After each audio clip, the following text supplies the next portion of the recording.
ମୋ ନାଁ ଓ ମୋ ବୟସ 33 ବର୍ଷ। ମୁଁ କରାଚିର ରହୁଥିବା ଲୋକ। କିନ୍ତୁ ଯାହା କିଛି ମୁଁ ଏବେ ବତାଉଛି ତାହା ସେହି ସମୟର କଥା, ଯେତେବେଳେ ମୋ କଜିନ୍ସଙ୍କ ବାହାଘର ଥିଲା ଓ ସେହି ବାହାଘର ପେଶାୱାରରେ ହେବାର ଥିଲା। ସବୁ ଘରଲୋକ ଖୁବ୍ ଖୁସି ଥିଲେ ଓ ବାହାଘର ପ୍ରସ୍ତୁତିରେ ବ୍ୟସ୍ତ ଥିଲେ। କିନ୍ତୁ ମୋତେ ସବୁଠୁ ବଡ଼କା ସେତେବେଳେ ଲାଗିଲା, ଯେତେବେଳେ ମୋ ଅବୁ ମୋତେ କହିଲେ ଯେ ତୁ ପରୀକ୍ଷା ଯୋଗୁଁ ଘରେ ରହିବୁ। ମୁଁ କହିଲି, ଅବୁ, ମୁଁ ଏକା କେମିତି ରହିବି? ତ ଅବୁ କହିଲେ ଯେ ତ ଚାଚୁ ଆସିଯିବେ। ଚାଚୁ ଜଣେ ଯୁବକ ଥିଲେ, ପାଖାପାଖି 20 ବିନା 23 ବର୍ଷର ଶକ୍ତ ଶରୀର ଓ ଡେଙ୍ଗା। ସମସ୍ତେ ବାହାଘରକୁ ଚାଲିଗଲେ ଓ ମୁଁ ଆଉ ଚାଚୁ ଘରେ ଏକା ରହିଗଲୁ। ପ୍ରଥମ ରାତିରେ ମୋତେ ଡର ଲାଗୁଥିଲା, କାରଣ ମୁଁ କେବେ ଘରେ ଏକା ରାତି ବିତାଇ ନଥିଲି। ମୋ ହାତପାଦ ଥରୁଥିଲା ଓ ଛାତି ଧଡ଼ଧଡ଼ ହେଉଥିଲା। ସେତେବେଳେ ଚାଚୁ କହିଲେ ଯେ ତୁ ଡରନା, ମୁଁ ତ ସାଥିରେ ଅଛି। ତ ଏହା ଶୁଣି ମୋତେ ଟିକିଏ ଆଶ୍ୱାସନା ମିଳିଲା ଓ ତାପରେ ମୁଁ ଚାଚୁଙ୍କୁ କହିଲି ଯେ ମୋତେ ବିରକ୍ତ ଲାଗୁଛି। ଚାଚୁ ହସି କହିଲେ ଯେ ତୁ କେବେ ଘୋଡ଼ାଘୋଡ଼ି ଖେଳ ଖେଳିଛୁ? ମୁଁ କହିଲି ନାହିଁ। ତାହା କ'ଣ? ଚାଚୁ କହିଲେ ଯେ ଏହା ମଜାଦାର ଖେଳ, କିନ୍ତୁ ତୁ ଛୋଟ ପିଲା, ଏବେ ତତେ ବୁଝାପଡ଼ିବ ନାହିଁ। ମୁଁ କଲି ଯେ ମୋତେ ବି ଖେଳିବାର ଅଛି। ଚାଚୁ କହିଲେ ଅଛି, କିନ୍ତୁ ତୁ ଯାହା ଦେଖିବୁ ତାହା କାହାକୁ କହିବୁ ନାହିଁ। ମୁଁ କହିଲି ଅଛି।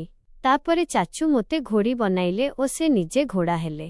ମୁଁ ଲାଜରେ ନାହିଁ ନଥିବା ହୋଇଯାଉଥିଲି, କାରଣ ମୁଁ କେବେ ଏମିତି କିଛି କରିନଥିଲି। କିନ୍ତୁ ଚାଚୁ ମୋତେ ବୁଝାଇଲେ ଯେ ଏହା କେବଳ ଗୋଟିଏ ଖେଳ। ତାପରେ ଯାହା ହେଲା ତାହା ମୁଁ କେବେ ଭୁଲିପାରିବି ନାହିଁ। ଚାଚୁ ପୂରା ରାତି ନିଜ ଖେଳ ଜାରି ରଖିଲେ ଓ ଖେଳୁ ଖେଳୁ ଆମେ ଦୁହେଁ ଥକି ଶୋଇପଡ଼ିଲୁ। ଯେତେବେଳେ ସକାଳ ହେଲା, ମୋ ଶରୀରରେ ପ୍ରଚଣ୍ଡ ଯନ୍ତ୍ରଣା ଥିଲା। ଏମିତି ଲାଗୁଥିଲା ଯେମିତି କୌଣସି ମୋ ଉପରେ ଚାଲିଯାଇଛି। ମୁଁ ଚାଚୁଙ୍କୁ କହିଲି ଯେ ମୋ ଶରୀରରେ ବିନ୍ଧାବିନ୍ଧି ହେଉଛି। ତ ଚାଚୁ କହିଲେ ଯେ ଏହା ତୋର ପ୍ରଥମ ଥର ଥିଲା, ସେଥିପାଇଁ କଷ୍ଟ ହୋଇଛି। ଆରଥରକୁ ତୋତେ ମଜା ଆସିବ।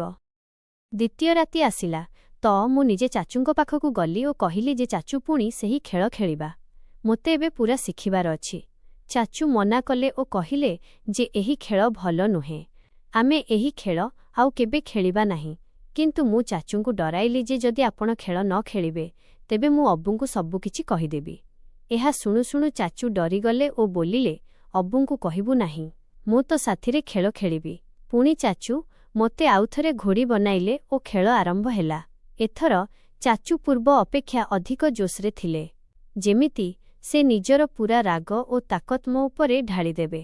ମୁଁ ଦେଖିଲି ଯେ ଚାଚୁଙ୍କ ଶରୀର ଅତ୍ୟନ୍ତ ମଜବୁତ ଥିଲା ଓ ତାଙ୍କ ସେହି ଅସ୍ତ୍ର ବଡ଼ ଓ ମୋଟା ଥିଲା, ଯାହାକୁ ଦେଖି ମୋ ଜୀବନ ବାହାରିଗଲା। ମୁଁ ଚାଚୁଙ୍କୁ କହିଲି ଯେ ଚାଚୁ, ଟିକିଏ ଧୀରେ ଖେଳନ୍ତୁ, ରେ ହେଉଛି, ମୋତେ କଷ୍ଟ ହେଉଛି।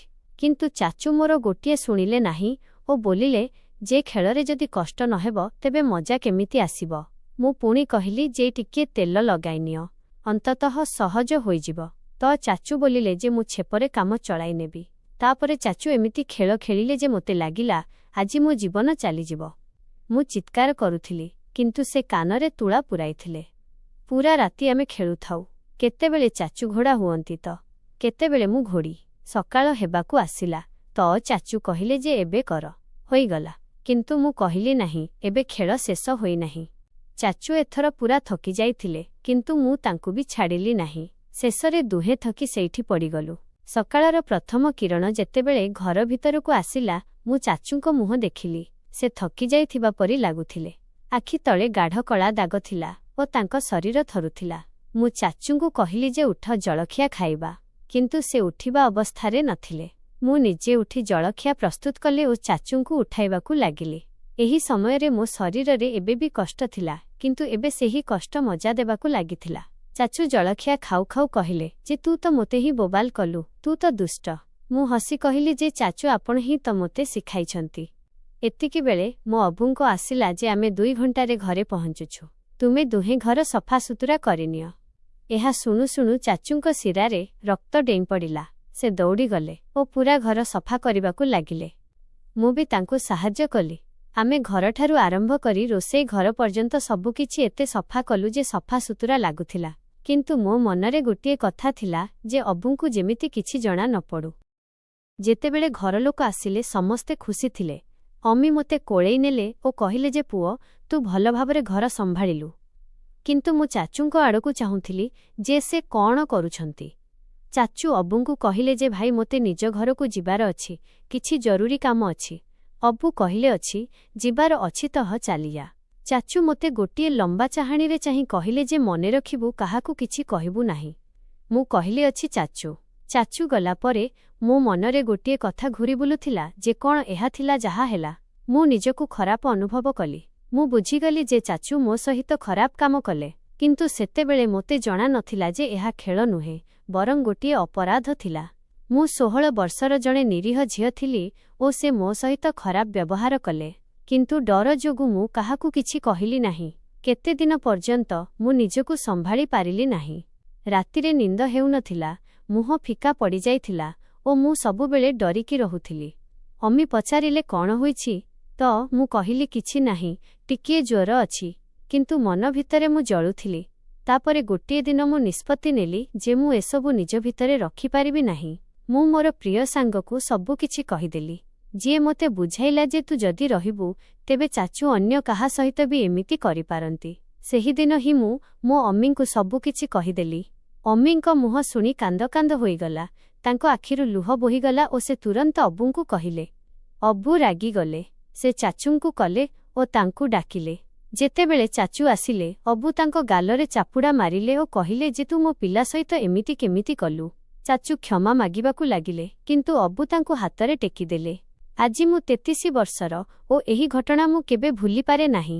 ମୁଁ ଚାହୁଁଛି ଯେଉଁ ଝିଅମାନେ ମୋର ଏହି କାହାଣୀ ଶୁଣୁଛନ୍ତି ସେମାନେ ବୁଝିଯାଆନ୍ତୁ ଯେ କୌଣସି ବି ଖେଳ ଯାହା ଆପଣଙ୍କୁ କଷ୍ଟ ଦିଏ ତାହା ଖେଳ ନୁହେଁ। ଚାଚୁଙ୍କ ପରି ଲୋକମାନେ ବିପଜ୍ଜନକ ହୋଇଥାନ୍ତି, ଯିଏ ପିଲାଙ୍କ ନିରୀହତାର ଫାଇଦା ଉଠାନ୍ତି। ଆପଣଙ୍କୁ କୌଣସି ବି ବୟସ୍କ ବ୍ୟକ୍ତିଙ୍କ ସହିତ ଏକାନ୍ତରେ ରହିବା କଥା ନୁହେଁ, ଚାହେଁ ସେ ଆପଣଙ୍କ ଚାଚୁ ହିଁ କାହିଁକି ନ ହୁଅନ୍ତୁ।